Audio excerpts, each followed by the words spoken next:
બને એને તો આપણે ખરાબ દ્રષ્ટિથી જોવી પડે. બહુ દુઃખદ ઘટના છે. અને આમ તો ચોર છે આવા મંદિરોમાં ચોરીઓ કરતા હોય, તોડતા હોય, એવું ઘણી જગ્યાએ બને. એને જલ્દી પકડાય અને એને દંડ મળવો જોઈએ. અને આપણને દુઃખ થાય ધાર્મિક ઓલા ઉપર. પણ રાક્ષસી વૃત્તિ હોય એને શું મંદિર હોય કે શું ફલાણું હોય કે શું તબેલો હોય એને બધું હરખું ગણતા હોય ને આવું કરતા હોય છે. એને દંડ મળવો જોઈએ જલ્દી. શું કહેશો એકઈ સનાતનની બહાર નો આવ્યા એકઈ સાધુ સંતો જે મસ્ત મોટી વાતો કરતા હોય છે કે આ કરી સનાતન માટે આ કરી તો મંદિર તોડી જતા છે છતાં પણ મૂર્તિ તોડીને ફેંકી દેતા કોઈ બહાર નો આવ્યું.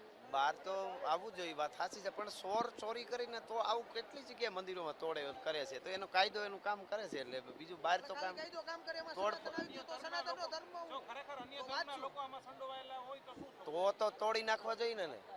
આ તો ચોર તરીકે ચોરી કરવા આવ્યા ને તોડી ગયા તો આપણે એમ થાય કે એને દંડ મળી જાય. બાકી કોઈ ધર્મની દ્રષ્ટિએથી તોડ્યું હોય તો હજી ઘણું થાય. એ ખબર પડ્યા પછી તો કરવું જ પડે ને.